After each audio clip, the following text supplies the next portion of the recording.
And we have myself, Lorraine, and Karen. So, like I said, the gang's all here. Okay. I have been suffering with the flu. So, Oh, no. all I've been doing is being at home, heavily medicated.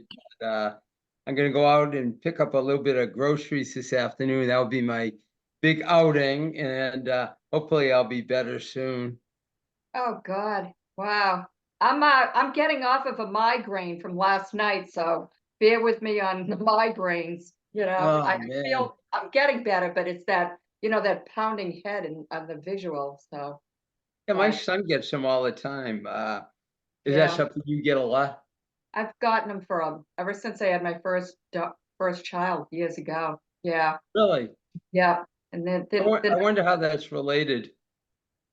I don't know, but yeah, you just never know when you're going to get them and this and that. I Right. mean, pretty much, I've learned to work through them, all my life, but that's what you do.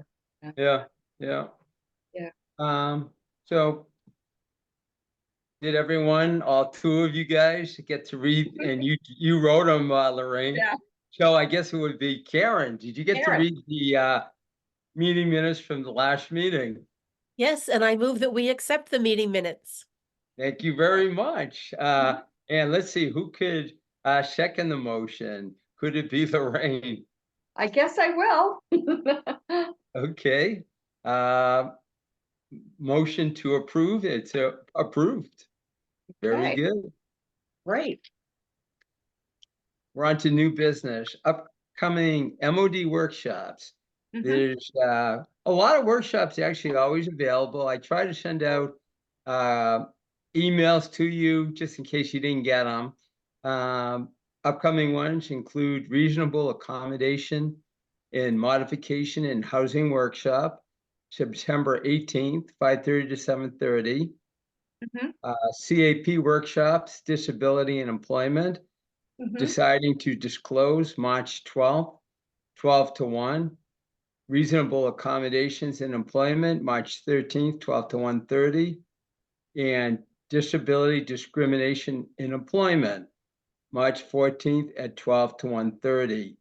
Dates for these meetings are also available in June and September. Again, if you guys need copies of the email, I think I already sent them, but I still have it available. David, can I mention another one also that I think you had sent out to the board, just to put it on Yes. record? I received it from Evie DeLutis. It's the SAC. Is that what does that stand for, Karen, at the college? Student accessibility, something. Nope. This is going to be joint SAS and graduate student Alina Hoagland for a presentation on disability representation in modern films and books. A Okay, yep. conversation about how individuals with disabilities are portrayed in modern films and books, and how this can lead to misrepresentation and harmful stereotypes. It's going to be held on Tuesday, March 12th at 2 p.m. at the Maxwell Library, located on the first floor. So Gloria and I are going to try to attend that. I think that's wonderful. That's a grad student presentation. And Yeah, I think it's wonderful for them to realize like there are people doing the work who want to hear that kind of information. I think it's important. So we're going to try to, attend, definitely. So. That sounds good. Mhm. Okay, so I was at uh, Community Access Monitor CAM training. The CAM program trains you to survey buildings for accessibility and use your skills to advocate for compliance with various rules and regulation. Beginning CAM training is a 2-day training lasting 5 hours each day. You may register online for day one. Dates are available. I did this quite a long time ago. Lorraine, did you do this I too? did too. I Yeah. remember that. Okay. Yeah. So we both did it way back when. So if you're interested, Karen, it is available. Yeah, so I mean, after you do the excuse me, it's a bit my tongue. After you do the CAM training, have you actually gone into buildings to assess them for accessibility? We have not. At Yeah. least let me speak for myself. I have not. No, and I think what happened with myself, as I recall, I did attend the first day of training, But the second day of training, I wasn't able to. That was in West Bridgewater, wasn't it, David? It was. Yes. In fact, now that you say that, I do remember that because I did the 2, and I remember you had mentioned you couldn't come to the second. I So wasn't able to attend the second day, and in order to receive a certification or whatever it may have been that they awarded, you had to attend the full 2-day training. So I right. never finished that. I wasn't able to. So that's Well, the only maybe this summer. problem. Yeah. Yeah, it's 2 days in a row. You have to complete both of them. Both Right. days. Yeah. It didn't. Well, it might have said what the second day was on the email, but I'm not sure if it was 2 days in a row. But you can't register for the second day until you've been approved for the first day For the under the speed first. training. Yeah, I Yeah. know. Yep. Not on the agenda, but I don't know that there's anything we can do in regard to this. Evie DeLutis sent to me and to you also, Yes. Lorraine. She has a concern about night driving for many people when we are in standard time, not in daylight savings time. In many ways, we become disabled because we cannot drive after 4 o'clock during the fall and winter months. As an example, because I can no longer drive after dark, I cannot make a doctor's appointment at 3 p.m. or later because I would have to drive home in the dark. Going shopping, dinner, plays, etc. Everything is affected by standard time versus daylight savings time. She wanted us to bring this up as a topic, and she wasn't able to join us today. Right. But this is certainly a bigger than a disability commission, problem or project, I would imagine. I'm going to suggest that we bump this over to the Elder Affairs Commission because I Okay. know that Emily has written grants for transportation, and this may Okay. be some validation for why transportation may need to be available later in the afternoon. Mhm. So if they So could look you- at extended hours that would go beyond 2 p.m. But we can't change the fact that in winter the days are shorter Well, of and it course. gets dark. And while it's true that many of us don't see well at night, I'm not sure what we can do to fix that. But if transportation is the biggest barrier, then she needs to talk to the folks who are providing transportation, and that is not us. So actually, that's a really awesome idea. So you're basically framing this concern uh, with the possibility of available transportation, more available transportation through the senior center to And alleviate this concern. yeah, our commission does not provide transportation, but the senior center does. Yes, it does. Could I add on to this discussion? Please.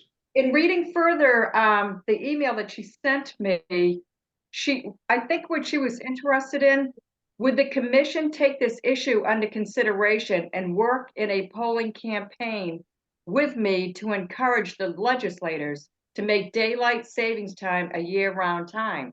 No, that's not going to solve her problem. That doesn't, but what I did tell her was I know this has been brought up for quite some time, and I think it passed in either the Senate or the House or whatever, and it has to go another to another direction. I'm not sure where it's at. As far as the legislative end of it, I told her I would Right. look, but it's nothing that we would do, but she did want to address it because it is Yeah. a barrier for Yeah, people, a lot of people. but Evie's also the one that wanted us to have ASL interpreters for people who were hard of hearing. And because she's lost her hearing, I'm like, well, are you an ASL user? No. Mm-hmm. Well, what would the ASL interpreter do since you wouldn't understand them either? So Mhm. sometimes her solutions are not grounded in the reality of the situation. So are there things that the town should be doing for hard of hearing adults who attend in person? Yes, but that isn't an ASL interpreter. Those would fall into the area of assisted listening devices. And a few years ago, Dr. Sandra Chachi presented either to this commission or to I think it was this commission about the availability of assisted listening devices. And sadly, Sandy died very suddenly 2 weeks ago. Oh, God. Yeah, Oh, she was that 67. was, because I did Oh, read it. really? Yeah. Yeah. Oh, That's it was- terrible. Yeah. So oh. anyway, I do not see the need Mhm. to have ASL interpreters for people like Evie who have hearing aids because she doesn't use sign language. Mhm. So that's not a solution.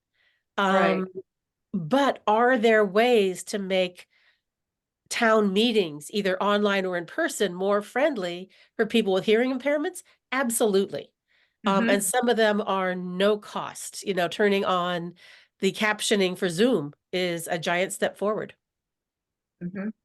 I like But your anyway, original, so I like I your will, original comment, Karen, yeah. back to going through the senior center Mhm. and getting more available transportation, because actually, when you think about it, you're right. It gets dark in the winter, and Yep. if it gets dark at 4 o'clock instead of 5 o'clock or whatever, Mhm. it's going to be dark fairly early, and the availability of transportation can alleviate, being shut in the fall and winter. So I think that's a great idea, Yeah, because I think if we look at the other end, we'll have parents screaming that their kids are walking to school in the dark, and they would be.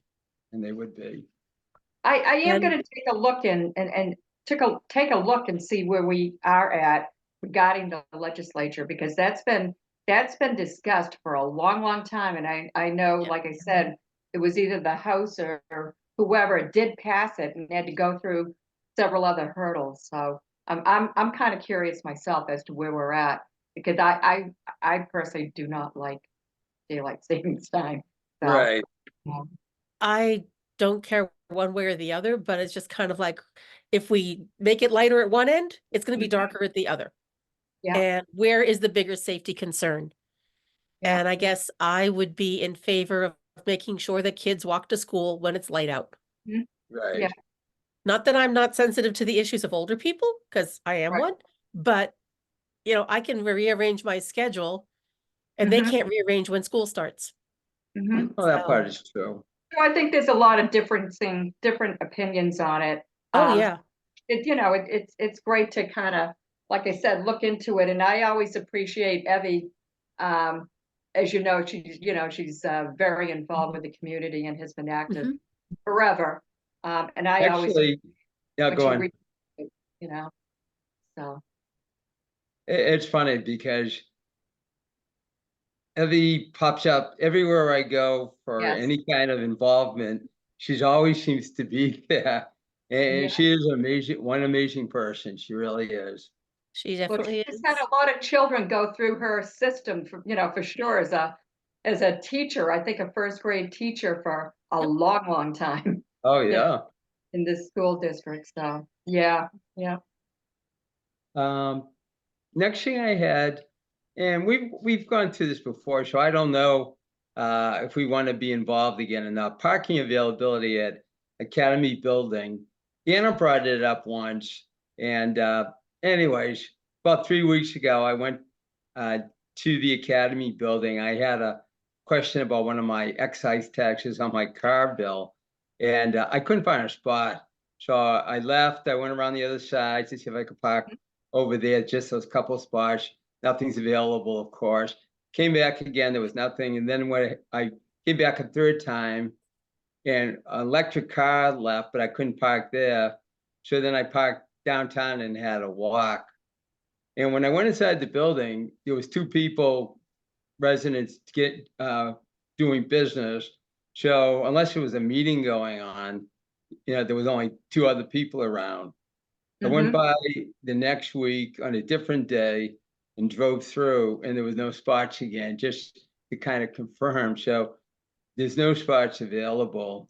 It's Yep, employee parking. We've known that forever. Mike Dutton is right. one of the biggest offenders. You can bring it up with Michael and he will throw your complaint away. If you have concerns, report it to your town council person because Michael will do nothing. I know this is being recorded, but still, Michael will do nothing. So I guess, is this something we want to bring up.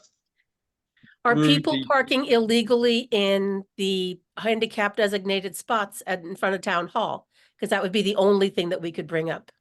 Okay, well, that. I don't think, I think, well, I didn't get out to look at them Right. specifically, so I don't know for a fact on that. I do know there's not that many people using the building, so it's a pain to have to walk to the building, obviously. And if you're someone with a handicap, you wouldn't be able to utilize the academy building because it Right. would be too far a walk.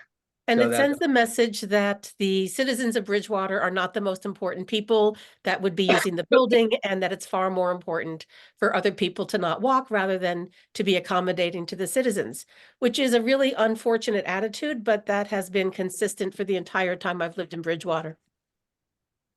I think we had even discussed way back when, when I was still in my position, about how when they were planning that building, how limited the parking spaces were gonna be to begin with.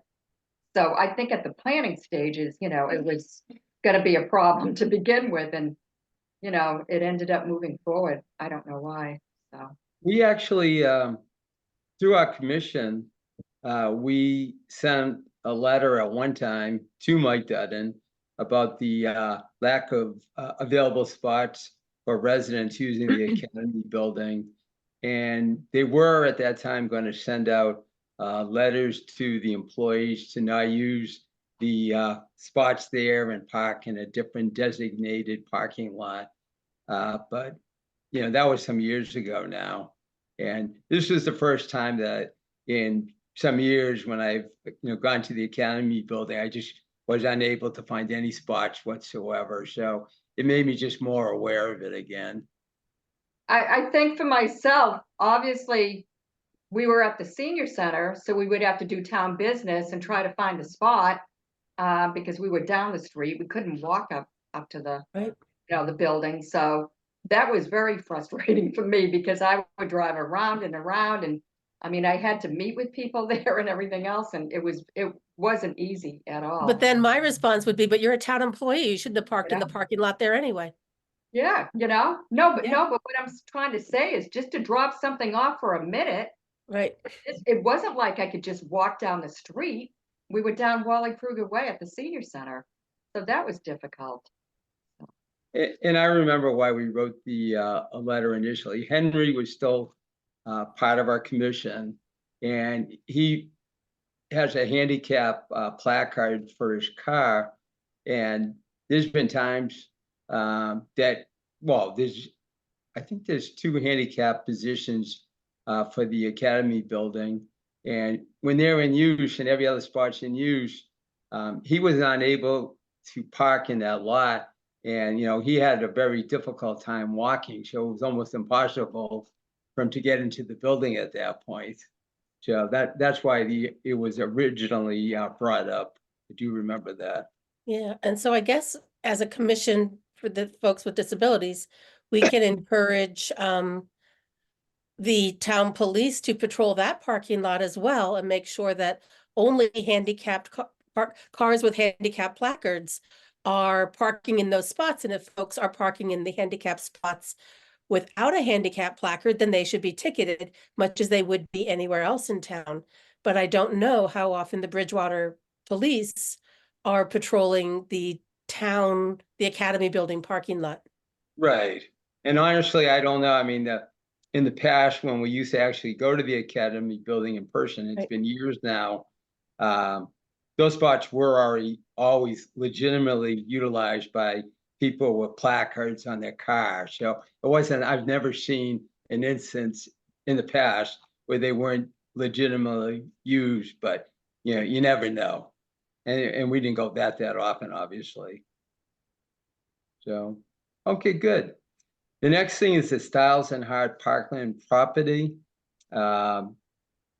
The recommendations from our commission were sent to Mike Dutton on February 4th. He responded. Thank you for the extremely helpful guidance. He responded also, I will be meeting with the engineer to review all of these recommendations. I will let you know what transpires, and I guess this is a great spot for Josh to tell us what transpired. Yeah, so I actually talked to Michael after he reached out to the engineer with your guys' commission or recommendations. And he just wanted to again thank the commission for everything.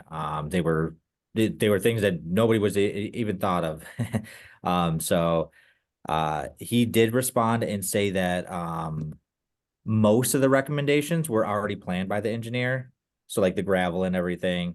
Right. So though, and we aren't doing restrooms or anything at the park. So, we would have to incorporate those. But he did say that one of the big things that, we're now pushing for is, the blind walkway, as an addition. So, right now they're just trying to figure out, the cost of, having that added and if we can get that, added to the engineering plan. Oh, that's really cool. That's nice to hear. Thanks, Yeah. Josh. So yeah, most everything that was recommended that, that would be incorporated is going to be incorporated. Signage, gravel, all that.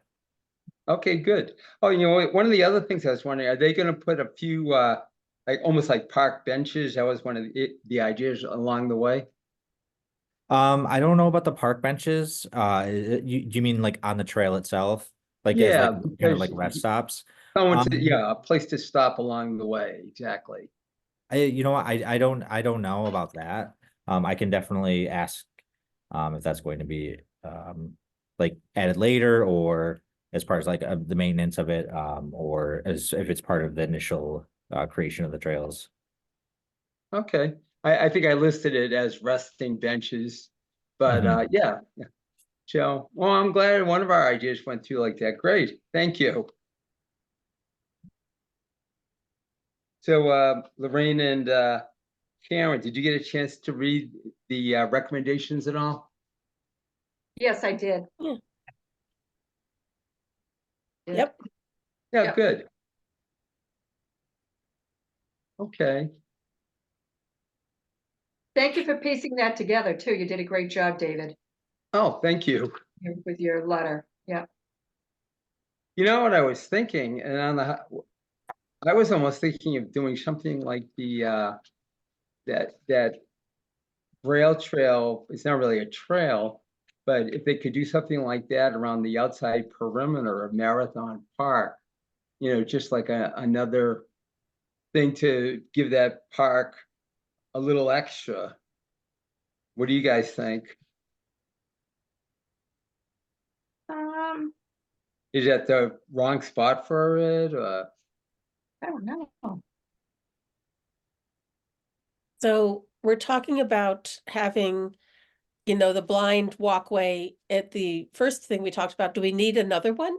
I mean, I don't know. Well, So yeah. this is where I'm not sure. I don't know how many blind people live in Bridgewater, so I'm not sure how many Right. how much signage we need in Braille at every outdoor venue. I genuinely don't know.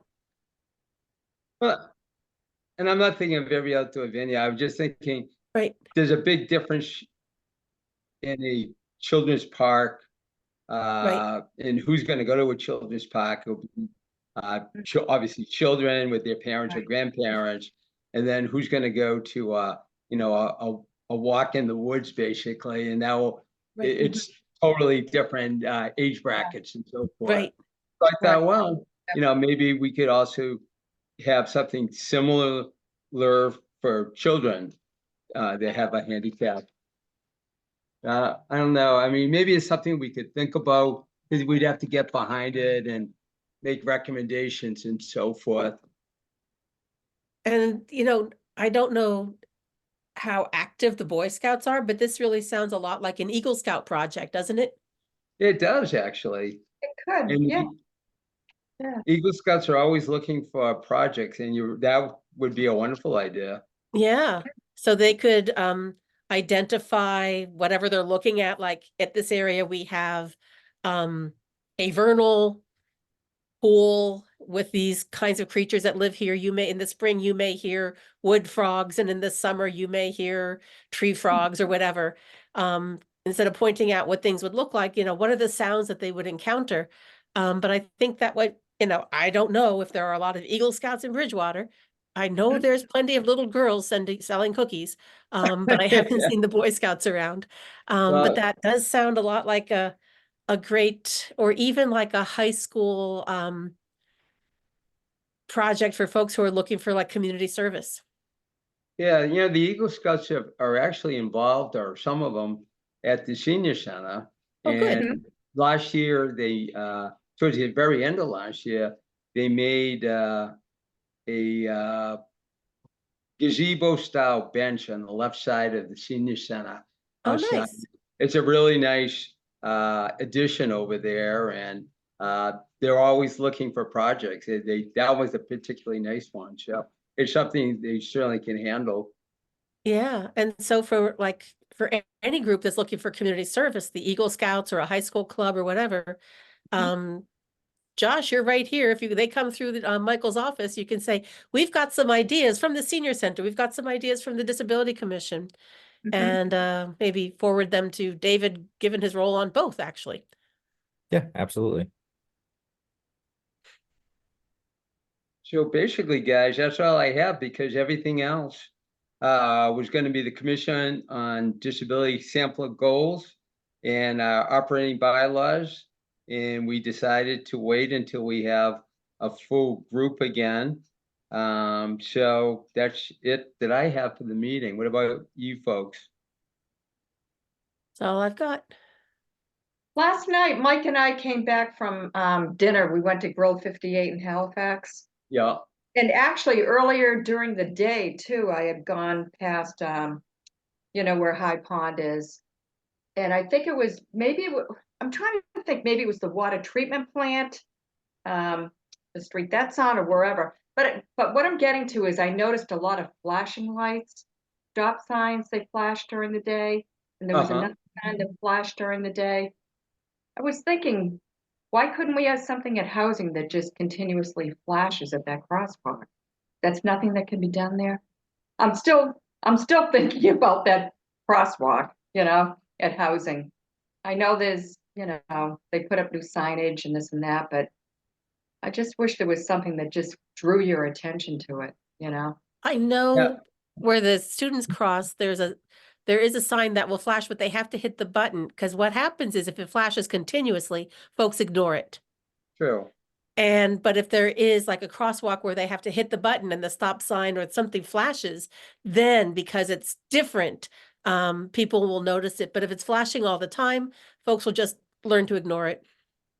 Oh, I never thought about that. Yeah, maybe because I'm a person that wouldn't ignore it. I don't know. Yeah, or because you were in a place that you're about not that. driving by 2 or 3 times a day. Yeah. I never thought about that, ignoring it. Yeah. Yeah. So Lorraine, going way back when you were behind this project for the signs and so forth at Bridgewater Housing, for 2 or 3 months, you were working back and forth with the town in regard to the timing.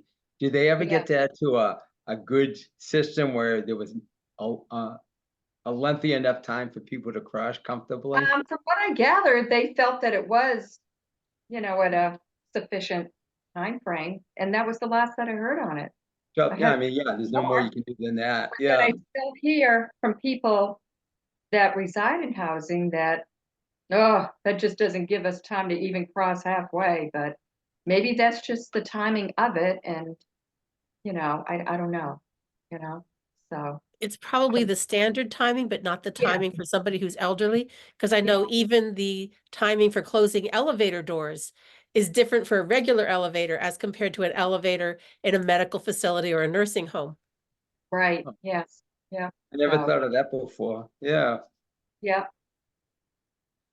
But I never thought about flashing lights and then you would just ignore them. Yeah, we I ran never into could. that at the university, which is why I know about it. But it's just like Yeah. if something's always flashing, then you just like it doesn't carry as much meaning as, oh, something's different right now. So yeah. Right. Well, like you said, probably because they are in that area on a daily basis, whereas Yeah, like myself, just driving through there, you know, it caught my attention. right. So, Sure. yeah.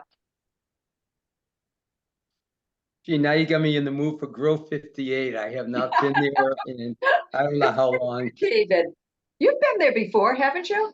Oh, I've been there many, many oh, times. yeah, But it's been a yeah. little while now. It's That's pretty, one of my favorites when I go. I always love Yeah. that place. yeah. So Motivation to get rid of your flu. I know. Oh, I hope you feel better. Well, I will. I'm on prednisone and antibiotics, so hopefully soon. Can I Oh, mention real quickly too? oh, please. David's gonna be hopefully not the hanging judge, but he is gonna be playing a role for Triad. We're actually gonna have a mock trial, OUI case. And DA Tim Cruz will be the prosecutor. I'm playing the clerk. David's gonna play the judge. And we have several other people that are gonna be playing various roles. So Nice. we're looking for spectators who will be the jurors. It should be a lot of fun. It's gonna be April 16th at 1 o'clock at the Senior Center. We've never Nice. done it before with Triad, so we're gonna be doing the mock trial court. That So, will be fun. I actually had a question for you. Do we have a paperwork to go by? yep, we will have a script. Oh, good. That's gonna be interesting because what I heard is most people, they go off script. I was gonna ask you that, how much you have to go, because you could actually have a little more fun if you go off script a little bit. Kathy Hayes is gonna be playing, I think, no, Joanne Caratelli will be playing the defendant, which is the OUI individual. Kathy Okay, Hayes will be playing Joanne's friend. Officer Chris Pays, who's on our Triad group, he'll be yeah. playing obviously the police officer role. I had asked the chief, Chris Del Monte, you can even join us too. He said he'll probably stop in and watch, but it should be a lot of fun, Okay, and So we just have last to get the question, word out. my last question, do I get a nice big wooden gavel or what? We'll have to find you a black robe. Yeah. Order in the court, order in the Yeah. court. Yeah. Thanks for volunteering though, David. It's gonna be a lot of fun. Oh, no, I'm looking forward to it, believe me. Yeah, that'll be fun. So, the next meeting will be on Tuesday, March 26th at 2 Okay. p.m. And I would ask is there anything you would like to see added to the agenda for March? Lorraine? I can't think of anything offhand. So regarding Evie Delutis, who said she wanted to attend the March meeting, do we Right. still ask her to attend then, or she I said think she? we should. Yeah, And think we then, should. I mean, we could talk about what we as a disability commission can and can't do. We could also Yes. bring up Karen's, I think, really excellent suggestion back to transportation, because when it all comes down to it, Yeah. transportation, obviously, if you have transportation, you'll be able to get out and do some of the things you want to do. So I think that's a great idea, and we'll go from there. Yeah, maybe working with Emily for extended hours in the next grant. Mhm. 'Cause I Yeah. think right now they're very specific hours, but if they could be later in the day for other kinds of appointments, that'd be awesome. I Right. think it would too. Because, Yeah.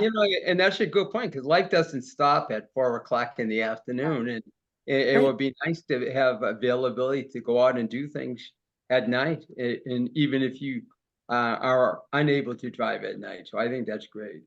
Yeah, And even on and the weekends too, yeah, and even like at night starts pretty early. So if you have a 3:30 appointment, which is not late, you're No. driving No. home in the dark. Right. Exactly. And I can see how that's a concern, but that's not an extraordinary Yeah. extension of the day. It's not like we're asking them to like go clubbing with the seniors. Right. Right. Yeah, That'll be next, but for now, let's just get them home from the cardiologist safely. No, I exactly. think that's a good idea. Yeah, so it would Um, be important to put Evie on the agenda, and I think she could, And I will. I'll make sure she's on the agenda for next. great. Excellent. agenda. Okay, good.